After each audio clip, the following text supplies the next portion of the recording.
یہ جو FATF کے نام سے پارلیمنٹ نے بل منظور کیا ہے،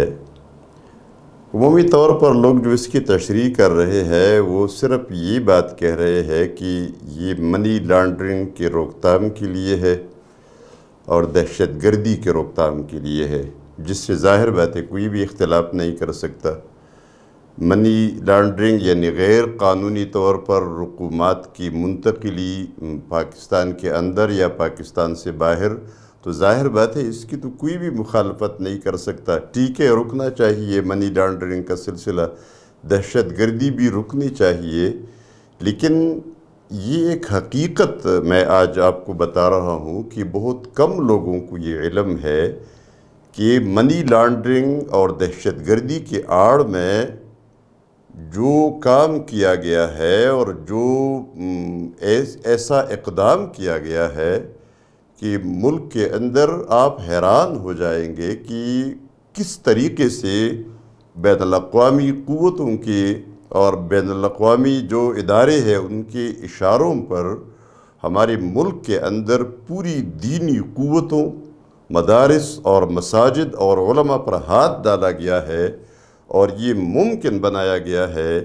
کہ اس ملک کے اندر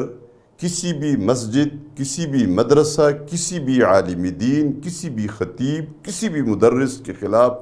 کوئی بھی کارروائی جب یہ چاہیں گے تو یہ کر سکیں گے۔ اور پھر اس میں یہ بھی ہے کہ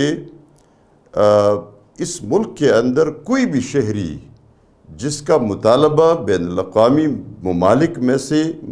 کوئی بھی ملک کرے گا کہ یہ ہمارے حوالے کر دو، تو ویسے تو پہلے بھی حوالے کرتے رہے ہیں، لیکن اب اس کو ایک قانونی شکل دی گئی ہے کہ اس فرد کو پکڑ کے ہم خود حوالے کریں گے، خواہ وہ امریکہ چاہے گا، برطانیہ چاہے گا، جو بھی چاہے گا، ہم اپنا شہری ان کے حوالے کریں گے۔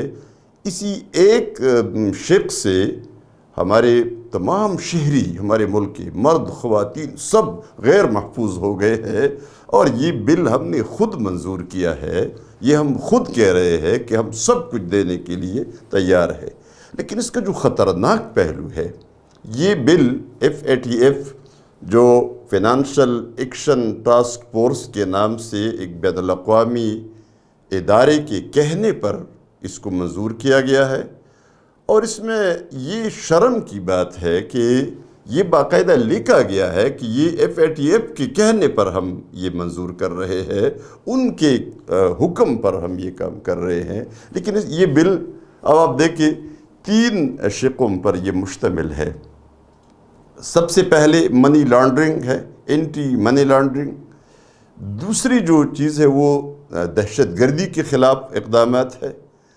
لیکن اس تیسرے شق کو باقاعدہ چھپایا گیا ہے جو ہمارے علم میں تو کوئی بھی نہیں لایا اسے۔ وہ کیا ہے؟ وہ اوقاف کنٹرول پالیسی ہے۔ یہ اس کو غور سے آپ سنیے، اوقاف کنٹرول پالیسی کا مطلب کیا ہے؟ اس میں دیکھیں مساجد اور مدارس کا دہشت گردی سے کوئی تعلق نہیں ہے۔ یہ ملکی تحقیقاتی اداروں کے ریکارڈ پر ہے یہ بات کہ دینی مدارس اور مساجد کا دہشت گردی سے کوئی تعلق نہیں ہے، نہ کوئی ثبوت فراہم کیا گیا ہے۔ لیکن چونکہ ہدف ان کا تو دینی مدارس ہے اور مساجد ہے، علماء ہے، طلباء ہے۔ اس بل لانے کا پھر مقصد کیا ہے؟ اصل مقصد اس کا یہ ہے، یہ جو اوقاف کنٹرول پالیسی ہے، اس کا مقصد پھر کیا ہے؟ کس لیے یہ کام کیا؟ یہ اس لیے کیا انہوں نے کہ اس کے اندر جو شقیں شامل ہے وہ آپ غور سے سن لیں، جو سامنے نہیں آئی۔ یہ منی لانڈرنگ کے خلاف اقدامات کے آڑ میں اس کو بھی منظور کیا گیا ہے، جس کا کسی کو پتہ نہیں، لیکن یہ قانون بن گیا ہے ابھی۔ اور یہ بھی میں آپ کو بتاؤں کہ یہ ابھی تک یعنی یہ بل اور اس میں اوقاف کنٹرول پالیسی اسلام آباد کے لیے ہے جو مرکزی حکومت کے ماتحت ہے۔ ابھی اس کو صوبوں کی طرف یہ لے جائیں گے اور صوبے بھی اس طرح اپنے صوبوں میں اس کو منظور کرائیں گے، اور جب یہ منظور ہو جائے گا تو یہ پورے ملک پر حاوی ہو جائے گا۔ اس لیے اس کے خلاف ابھی سے آواز اٹھانا ہے، اس کے خلاف احتجاج کرنا ہے، اس کے خلاف ایسی مؤثر آواز اٹھانی ہے تاکہ اسلام آباد میں بھی، کیوں اسلام آباد کوئی امریکہ کی ملکیت تو نہیں ہے، اسلام آباد کوئی برطانیہ اور روس کی ملکیت تو نہیں ہے، ہماری زمین ہے، ہماری جگہ ہے، مرکزی حکومت کسی اور اس پہ تو نہیں چل رہی، یہ ہماری ہی حکومت ہے، یہ اسلام آباد ہمارا ہے۔ لیکن یہ وہاں سے آہستہ آہستہ پورے ملک پر اس کو محیط کر دیا جائے گا۔ اب دیکھیں اس میں اوقاف کنٹرول پالیسی میں کیا ہے؟ پہلی بات اس میں یہ ہے کہ جو وقف زمین ہے اس پر مسجد یا مدرسہ تب ہی بن پائے گا جب وہ وقف اوقاف میں رجسٹرڈ ہوگا۔ یہ مدارس اور مساجد والے سب جانتے ہیں کہ اس کا مقصد کیا ہے کہ سب سے پہلے اس کو اوقاف میں رجسٹر کرنا ہوگا۔ جب تک وہ اوقاف میں رجسٹرڈ نہیں ہے اس وقت تک اس پہ کوئی بھی مدرسہ یا کوئی بھی مسجد نہیں بن سکے گی اور وہ غیر قانونی تصور ہوگی۔ دوسری بات اس میں یہ ہے کہ جو شخص مدرسہ کو فنڈ دے گا یا کسی مسجد کو فنڈ دے گا وہ سب سے پہلے یا فنڈ دینے کے بعد اپنا منی ٹریل دے گا۔ اس کا مقصد یہ ہے، منی ٹریل کا مقصد کیا ہے کہ اس سے پوچھا جائے گا، وہ جواب دے گا کہ یہ پیسہ وہ کہاں سے لے کر آیا ہے، یعنی کہاں سے کما کر لایا ہے، کیا اس نے اس پیسے کا ٹیکس ادا کر دیا ہے، کیا وہ FBR میں رجسٹرڈ ہے، یہ اس کے اندر باقاعدہ شامل ہے۔ اور وقف زمین کا مکمل ریکارڈ دینا ہوگا۔ جو شخص زمین وقف کر رہا ہے، جس کو وقف کیا جا رہا ہے، وہ اس زمین کا مکمل ریکارڈ دینے کا پابند ہوگا۔ اور اگر کسی موقع پر مسجد والے یا مدرسہ والے، جو لوگ مسجد بنا رہے ہیں یا مدرسہ بنا رہے ہیں، وہ اپنے فنڈز دینے والوں کے بارے میں یہ تفصیلی معلومات نہ دے سکے تو یہ عمارت خود بخود حکومت کے قبضے میں چلی جائے گی اور ان لوگوں کو اس پر کوئی اختیار نہیں ہوگا، حکومت اس کو قبضہ میں لے گی۔ اور اس میں یہ بھی ہے کہ تعمیر ہونے کے بعد بھی جو ابھی تک مدارس مساجد تعمیر ہو چکے ہیں ان پر بھی یہ قانون لاگو ہوگا کہ ان سب اداروں کو، مساجد کو اوقاف میں رجسٹر کرانا ہوگا، اور جب تک اوقاف میں رجسٹرڈ نہیں ہوگا تو اس وقت تک اس پہ کوئی مسجد مدرسہ نہیں بن سکے گا، اور جو بنے وہ غیر قانونی تصور ہوں گے۔ اسی طرح جو مساجد اور مدارس کی کمیٹیاں ہیں، جو ذمہ داران ہے، جو انجمنیں بنی ہے، ان کے جو ذمہ داران ہیں، ان میں سے ہر ایک ذمہ دار کے ہر معاملے میں ویریفیکیشن لازمی ہوگی۔ وہ کیا کرتا ہے، کیا کہاں سے کماتا ہے، کتنا کماتا ہے، کیا وہ ٹیکس ادا کرتا ہے۔ اس لیے یہ ساری تفصیلات ان کو دینی ہوں گی۔ جو شخص مسجد کو یا مدرسہ کو فنڈ دے گا وہ اگر ان تفصیلات میں سے کوئی بھی چیز نہ دے سکے، یہ جو تفصیلات دی ہیں ان میں سے کوئی بھی ایک چیز اس نے نہیں دی یا وہ نہ دے سکا،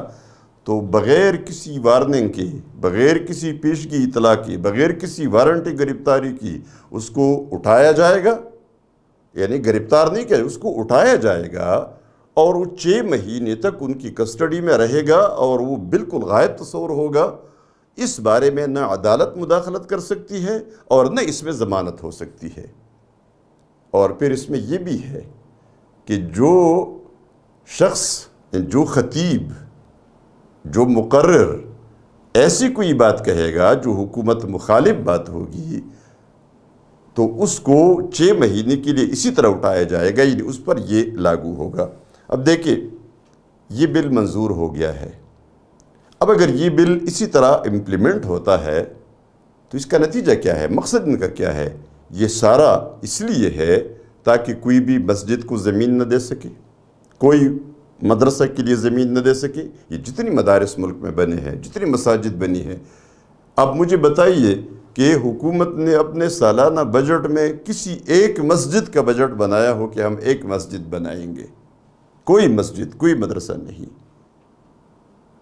لیکن جو عام مسلمان مسجد کو زمین وقف کرتے ہیں، مدرسہ کے لیے زمین وقف کرتے ہیں تاکہ وہ یہ وقف نہ کر سکے، اور پھر جو لوگ پیسہ خرچ کرتے ہیں تو عوام کے چندوں سے مدارس بن رہے ہیں، مسجد اہل محلہ کے چندوں سے چلتی ہے، لوگ اماؤنٹ دیتے ہیں، بڑے بڑے مساجد ہیں جن کی اخراجات یعنی ماہانہ لاکھوں میں پہنچتے ہیں، وہ وہاں باقاعدہ لوگ پیسے دیتے ہیں اب تاکہ وہ لوگ پیسے نہ دے سکیں۔ مسجد میں بھی نہ کوئی پیسہ دے سکی، کوئی مدرسہ کے لیے پیسہ نہ دے سکی، کیونکہ اتنا مشکل بنا دیا گیا ہے، اتنا مشکل بنا دیا گیا ہے کہ ظاہر بات ہے ہر کوئی کہے گا کہ میں کیوں اپنا پیسہ دوں۔